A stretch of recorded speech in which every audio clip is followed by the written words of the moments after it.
Hello friends, first of all, yours most welcome in my channel Biological Fact। आज हम आपको एक बहुत ही इंटरेस्टिंग टॉपिक और जो सभी के लिए बहुत ही आवश्यक है, इनिशियल स्टेज का है लेकिन बहुत ही आवश्यक है, उसे हम आज आपके सामने रिप्रेजेंट करने जा रहे हैं। उसका नाम है फ्लोरा एंड फना। यहाँ पर देखिए, एक वर्ड है फ्लोरा एंड एक वर्ड है फना। आज हम इसी के बारे में आपको पूरा डिटेल से बताएंगे। आप बताइएगा आज की क्लास कैसी लगी। आइए स्टार्ट करते हैं ये न्यू चैप्टर फ्लोरा एंड फना के बारे में। सबसे पहले हम फ्लोरा को स्टार्ट करते हैं। फ्लोरा की क्या मीनिंग है, फ्लोरा का कहाँ से ओरिजिन हुआ है, कहाँ से इसकी उत्पत्ति हुई है, फ्लोरा का डिफिनीशन क्या है, फ्लोरा का रोल क्या है, और उसके बाद हम आपको फना के बारे में बताएंगे कि फना की ओरिजिन कहाँ से हुई, इसका डिफिनीशन क्या है, इसका रोल क्या है, और दोनों का इकोसिस्टम और बायोडाइवर्सिटी में क्या रोल है। आज हम इन सभी के बारे में आपको डिटेल से बताएंगे। आइए देखते हैं, हमारा पहला टॉपिक है फ्लोरा। फ्लोरा मीन्स होता है फ्लावर। फ्लोरा का अर्थ है फ्लावर। देखिए, ओरिजिन, फ्लोरा की ओरिजिन कहाँ से हुई है इसे हम जानेंगे। Origin, the word flora is named after the Roman goddess of flowers. ये वर्ड जो फ्लोरा है वो फ्लावर्स के रोमन गॉडेस से इसे लिया गया है, जिसका नाम है flora. And flora means flower. हमने आपको बताया कि फ्लावर्स के गॉडेस हैं, रोमन गॉडेस हैं, उन्हीं फ्लावर्स से ये वर्ड लिया गया है फ्लोरा, और जिसका अर्थ है फ्लावर। आइए देखते हैं फ्लावर, इसका फ्लोरा का डिफिनीशन क्या है।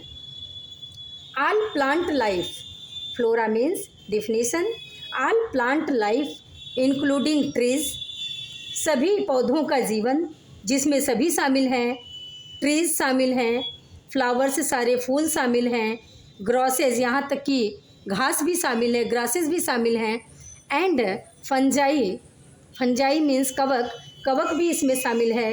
इन अ पर्टिकुलर एरिया, एक विशेष एरिया में मीन्स एक विशेष एरिया में रहने वाले सारे फ्लावर्स, सारे पौधे, सारे ग्रासेस, सारे फंजाई, ये सभी चीज़ें जो एक विशेष एरिया में रहते हैं वो उसके अंतर्गत आते हैं। मतलब एक प्लांट जीवन के अंतर्गत आते हैं फ्लावर्स, ग्रासेस, फंजाई, सभी ट्रीज जो एक विशेष एरिया में रहते हैं।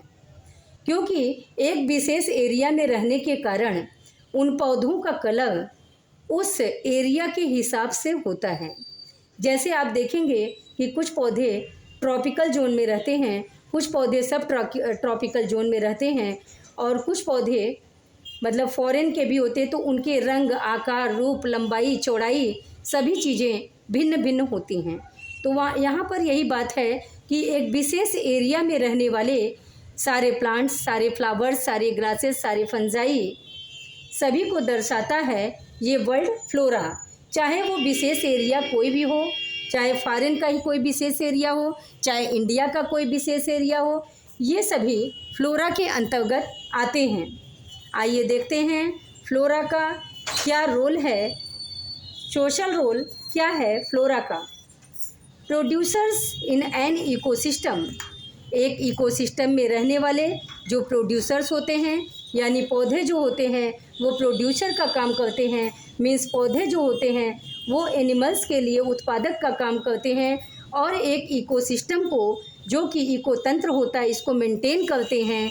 क्रिएटिंग देयर ओन फूड, अपना भोजन क्रिएट करने के लिए, अपना भोजन बनाने के लिए, थ्रू फोटोसिंथेसिस, फोटोसिंथेसिस के माध्यम से।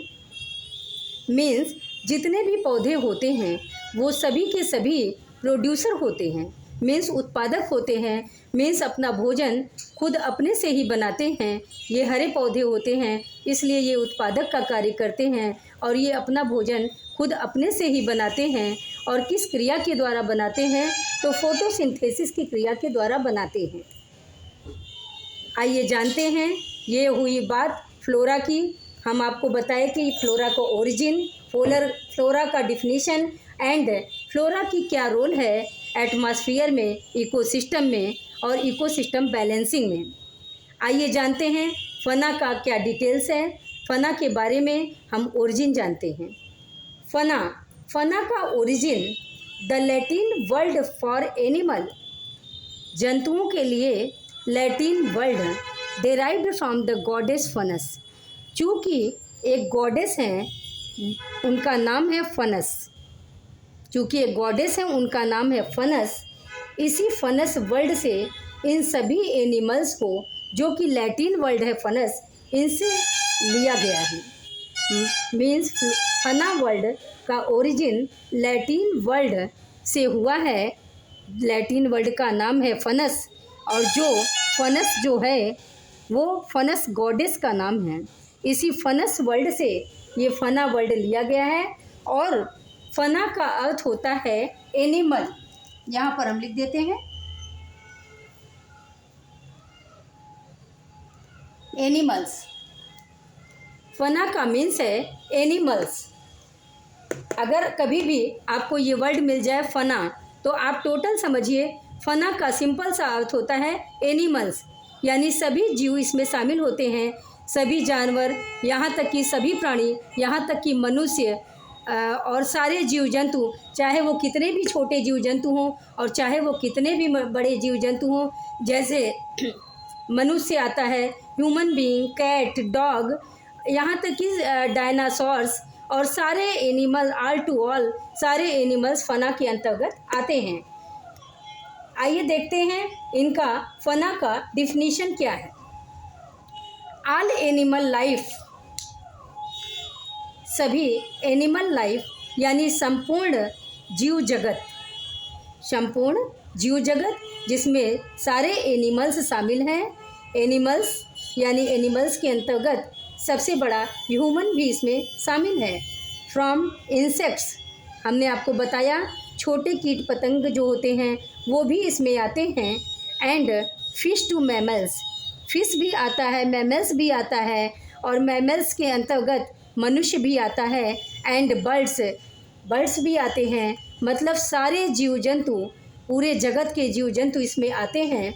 और इन अ स्पेसिफिक रीजन, यहाँ पर स्पेसिफिक रीजन इसलिए कहा गया है क्योंकि जो स्पेसिफिक रीजन में जीव जंतु पाए जाते हैं उनका जो इकोसिस्टम होता है वो अलग टाइप का होता है और जो अलग क्षेत्र में पाए जाते हैं उनका जो इकोसिस्टम मेंटेन होता है वो अलग टाइप का पाया जाता है। तो इसीलिए ये कहा गया है इन अ स्पेसिफिक रीजन, एक विशेष एरिया में पाए जाने वाले। तो एक विशेष एरिया में पाए जाने वाले सभी एनिमल का जीवन, जो जिसमें कीट शामिल हैं, फिश शामिल हैं, मैमल्स शामिल हैं, बर्ड्स शामिल हैं और सभी चीज़ें, जितने भी जानवर हैं छोटे से लेकर बड़े तक सभी इसमें शामिल हैं। तो ये इनका डिफिनीशन है, all animal life from insects and fish to mammals and birds in a specific region. एक स्पेसिफिक रीजन में पाए जाने वाले सभी इंसेक्ट्स, फिश, मैमल्स, बर्ड्स और सारे इंडिविजुअल्स जो भी जंतु हैं, जंतु जगत के अंतर्गत आते हैं, सभी इसमें शामिल हैं।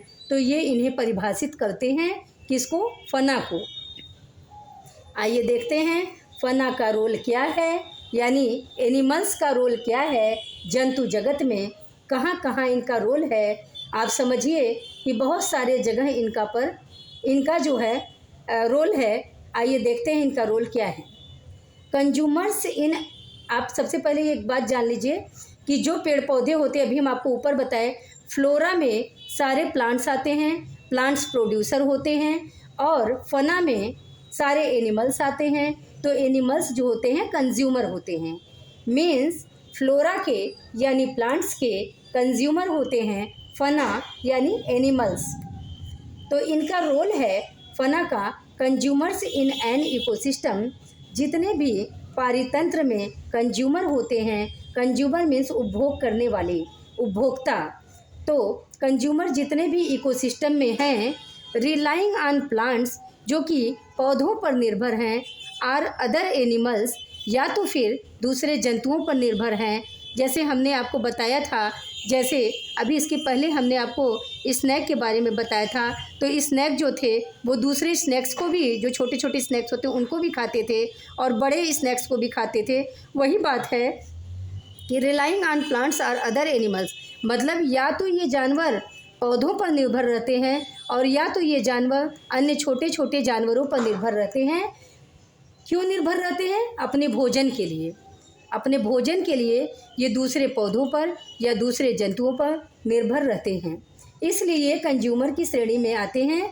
मीन्स सभी पौधों को और अन्य जीव जंतुओं को जिनको ये खाते हैं उनके लिए ये कंज्यूमर होते हैं।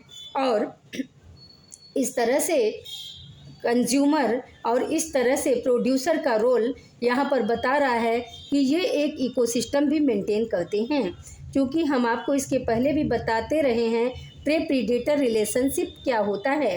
तो प्रोड्यूसर जो होता है वो हमेशा जो होता है प्रे का काम करता है, किसके लिए? अपने कंज्यूमर के लिए। मीन्स प्लांट्स के कंज्यूमर, उसके जो कंज्यूमर्स होते हैं वो सभी जानवर होते हैं। मतलब प्लांट्स कभी प्लांट्स को मतलब नहीं खाते हैं। प्लांट्स को जो उपभोग करते हैं, जो खाते हैं, वो कंज्यूमर्स खाते हैं। तो कंज्यूमर्स इन एन इकोसिस्टम, एक इकोसिस्टम में जो कंज्यूमर्स होते हैं, रिलाइंग ऑन प्लांट्स, जो पौधों पर निर्भर रहते हैं, और अदर एनिमल्स या दूसरे जीवों पर निर्भर रहते हैं फॉर फूड, अपने भोजन के लिए। तो यहाँ पर हमने आपको दो वर्ड बताया, एक प्रोड्यूसर, एक कंज्यूमर। प्रोड्यूसर मीन्स होता है उत्पादक, जैसे यहाँ पर फ्लोरा के थे, पौधे थे, और यहाँ पर है कंज्यूमर, जो जीव जगत होता है, जितने भी प्राणी हैं वो कंज्यूमर का काम करते हैं। चाहे वो भोजन को खाते हैं, चाहे वो फल को खाते हैं। अगर आप देखेंगे जैसे मनुष्य ही है, तो मनुष्य अगर अपने भोजन को खाता है तो कहीं न कहीं से पेड़ पौधों से प्राप्त होता है। जैसे कि हम लोग फल खाते हैं तो वो फल जो है कहाँ से हमें प्राप्त होता है? पौधों से प्राप्त होता है। आप कोई भी फल खाते, चाहे वो अंगूर हो, चाहे वो अनानास हो, चाहे वो अमरूद हो, सेब हो, कोई भी फल हो, वो हमें कहाँ से मिलता है? प्रोड्यूसर्स से मिलता है, पौधों से मिलता है। यहाँ तक कि आप देखे होंगे बहुत सारी पत्तियाँ भी यूजफुल होती हैं, जैसे नीम की लीफ होती है। नीम की लीफ जो है बहुत सारी बीमारियों में मनुष्य के लिए कार्य करती हैं। तो बहुत सारी बीमारियों को भी नीम की पत्ती ठीक करती है, क्योंकि वो नीम की पत्ती एंटीबैक्टीरियल होती है। तो वो नीम की पत्ती भी हमें कहाँ से मिलती है? वो प्रोड्यूसर से मिलती है, यानी वो प्लांट से मिलती है। तो इस प्रकार से हम लोग कंज्यूमर हो गए और प्लांट्स जो हैं वो प्रोड्यूसर हो गए, क्योंकि हम लोग इन्हें कंज्यूम करते हैं, हम लोग इन्हें खाते हैं। तो इस प्रकार से हमारा इकोसिस्टम भी मेंटेन होता है, क्योंकि प्लांट्स का भी सिस्टम मेंटेन रहता है और कंज्यूमर्स का भी सिस्टम मेंटेन होता है। और जो कंज्यूमर्स दूसरे एनिमल्स को खाते हैं, जो बड़े कंज्यूमर, जो बड़े जैसे बड़ी फिशेज़ हैं तो छोटी फिशेज़ को भी खाती हैं, और अन्य जीव जंतुओं को भी छोटे छोटे खाती हैं। और जैसे छिपकली है वो कीड़े मकोड़ों को खाती है, मच्छर को खाती है। तो इस प्रकार से उनका वो हो गया, प्रीडेटर हो गया।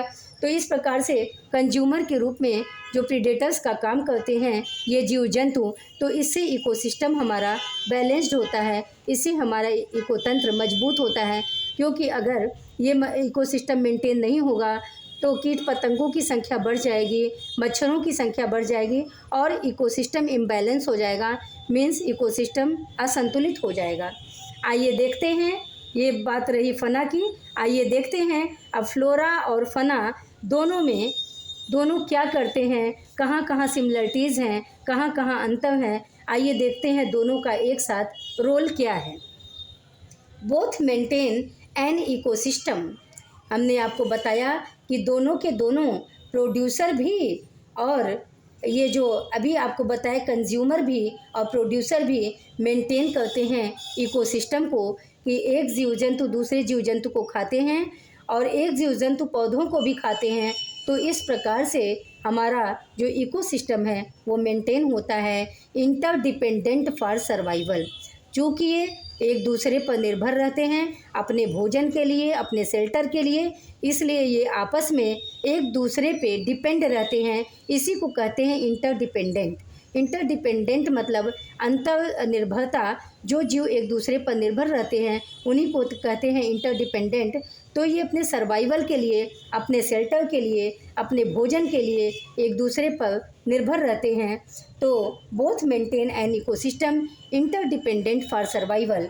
ये दोनों जो हैं मतलब फ्लोरा एंड फना, ये दोनों इकोसिस्टम को मेंटेन करते हैं और अपने सर्वाइवल के लिए इंटरडिपेंडेंट होते हैं, एक दूसरे पर निर्भर रहते हैं। आगे देखते हैं next point, both maintain biodiversity. दोनों ही बायोडाइवर्सिटी को मेंटेन करते हैं। आप देखे होंगे कि हमारे एरिया में मीन्स हमारे इकोतंत्र में जो इकोतंत्र बनता है, हम आपको इसके बाद पिरामिड के माध्यम से इकोतंत्र भी बताएंगे। तो इकोतंत्र में आप देखेंगे उसमें कैट भी होगी, डॉग भी होगा, मनुष्य भी होगा, पौधे भी होंगे, फिशेस भी होंगी, डायनासोर्स भी होंगे। तो वो सभी बायोडाइवर्सिटी का हिस्सा है। बायोडाइवर्सिटी मतलब होता है जैविक विभिन्नता। मीन्स अगर आप देखेंगे आप में, हम लोगों में और अन्य जीवों में अंतर है। चाहे वो रंग में देखेंगे तो भी अंतर होगा, आकार में देखेंगे तो भी अंतर होगा, रूप में देखेंगे तो भी अंतर होगा। मीन्स सभी जीव अलग अलग प्रकार के दिखाई देते हैं और सभी जीवों की बोली अलग अलग तरह की होती है। और इसी तरह बायोडाइवर्सिटी जो है, ये दोनों फ्लोरा एंड फना जो हैं, दोनों बायोडाइवर्सिटी को मेंटेन करते हैं। मतलब रूप, रंग, आकार के हिसाब से बायोडाइवर्सिटी को ये मेंटेन करते हैं। एंड इकोलॉजिकल बैलेंस, हमने आपको बताया कि अगर ये बैलेंस नहीं होगा तो कीट पतंगों, मच्छरों काफ़ी संख्या अधिक हो जाएगी और अधिक होने के कारण हमारा इकोलॉजी जो है वो डिस्टर्ब हो जाएगा। मीन्स इकोलॉजिकल इम्बैलेंस हो जाएगा।